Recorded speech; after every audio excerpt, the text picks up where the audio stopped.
Hi everyone, welcome back to the Book Brood. And today we're going to be bringing you Chapter 1 of Read Genji, hosted by Amber at Amber Unabridged.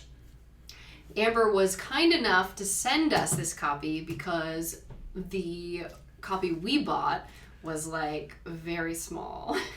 It was very abridged. Very abridged, Yeah. yes. And we also, through some house cleaning, came across some Japanese literature that was translated, some was not. And that is something that Amber's very much into, so we just traded. We sent those over her way, and she sent us this one. Yeah, we are very excited to get into this. Amber makes it sound super awesome. I had never heard of this book before. I had not either. Apparently it is the oldest novel ever written, probably, like in novel form. Mm-hmm. Like it was a new form of writing, and is very old. So the intro to this, Lane found, and you know, I was kind of falling asleep when Lane read the intro out loud. Not for the content, but just I was sleepy. So they caught more of it.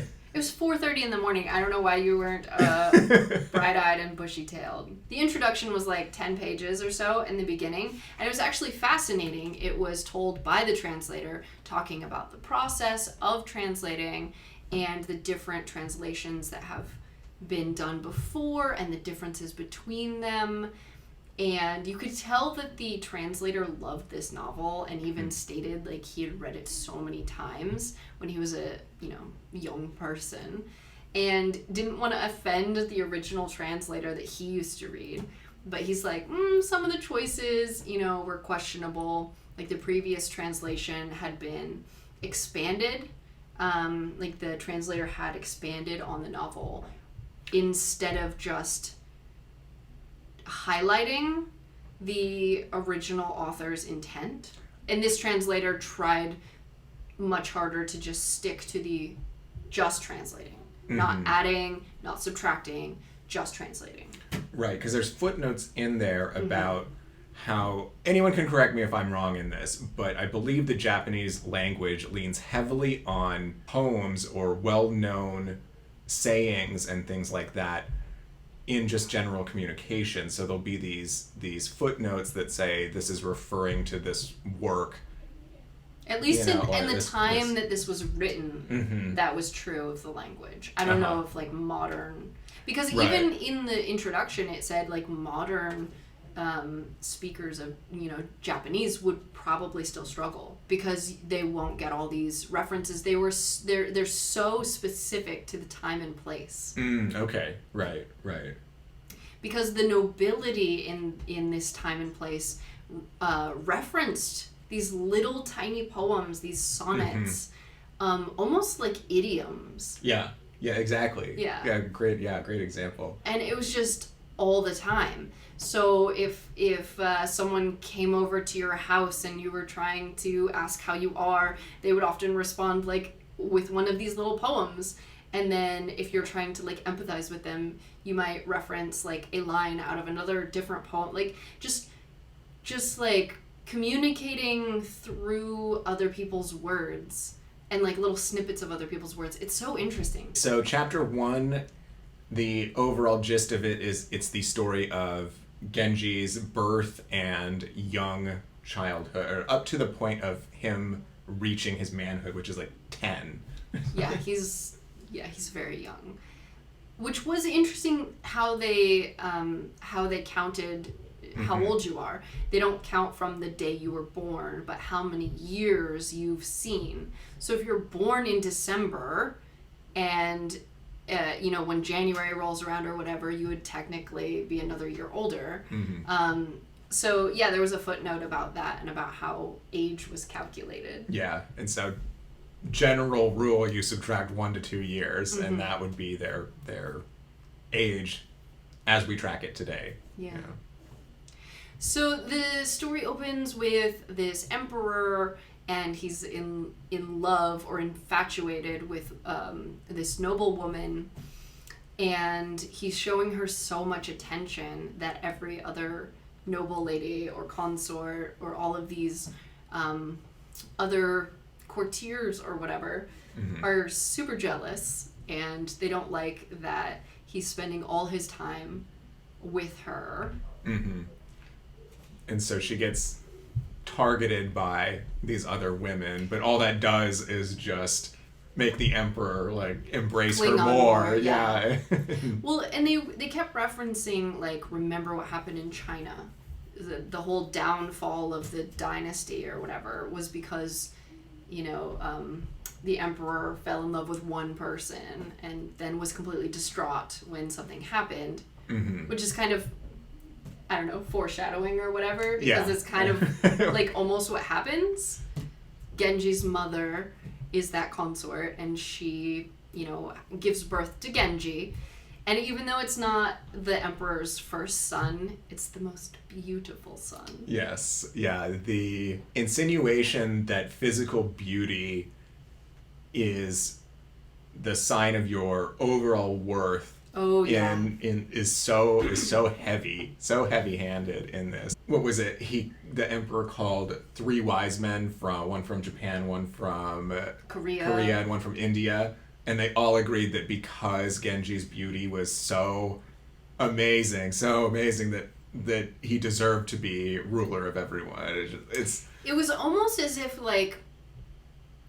you were more trustworthy or more just seen as just favorable in all ways, right, because of your physical beauty, which is so bizarre because this kid is like super young compared to his brothers. Well, yeah, and they were talking about it even as a baby, which, I mean, babies are cute, but like... Yeah, but he's the shining one. That's his nickname. But ultimately, the emperor, because the emperor is trying to figure out, well, who do I name as my successor? Mm-hmm. But Genji's mother dies, and his grandmother is a widow, and she's grieving, and so he doesn't have familial support. So the emperor doesn't feel like he would have enough support at court to hold on to his position. Right, that he would probably be usurped pretty quickly. Yeah.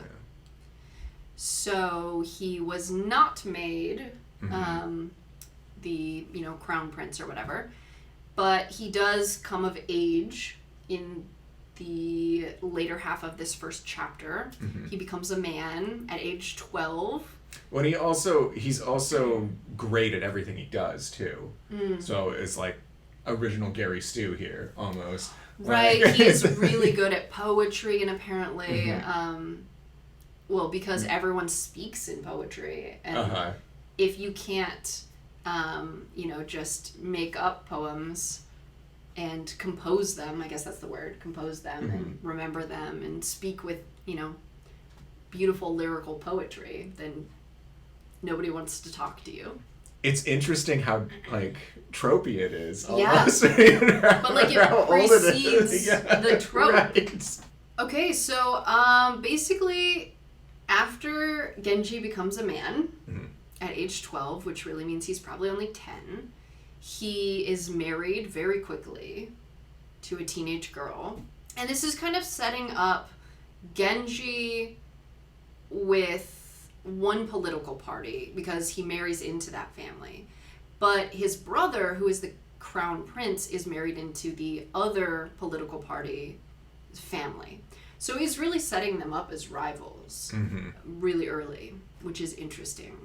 But it gives Genji some familial support at court. Yeah, and then the emperor has just been super sad. Yeah, since losing Genji's mother. Yeah, and just like weeping and not doing any of his emperoring. And so he needs to find someone to replace this woman. Yeah. Because that's the only thing that's going to heal his heart. Yeah. He needs a replacement. The hedonism is extreme in this, and I'm not judging. So luckily, someone at court is like, hey, I know someone who reminds me a lot of that woman that you were super into.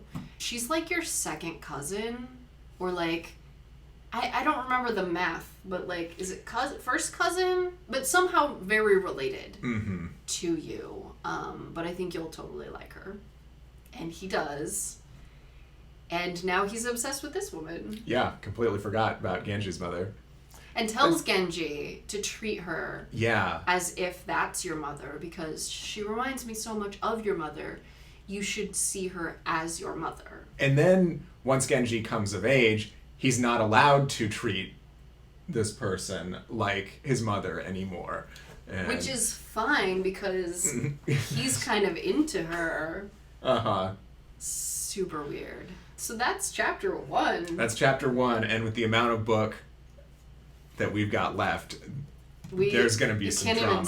There's going to be some saga going on here. That's chapter 1. Yeah, we've got a ways to go. But you know what I like about this edition? And I'm not sure if it's in every edition, but there are pictures on every other page, and those are really cool. And then also you see the little poems. Oh my god, I don't know. The light, it sucks. So you can see, like, there's a poem, and, like, over here's a poem, and there's another poem. So there's multiple poems on every page. And it just goes to show you how they used to talk to each other like that. Very fascinating. Yeah. Excited to keep going. Mm-hmm. Yes, and so we're just going to try and keep up with Amber setting the schedule and the pace, and I think we're going to be at this for a very long time. I think it's going to take us about 2 years if we stay on track. Yeah.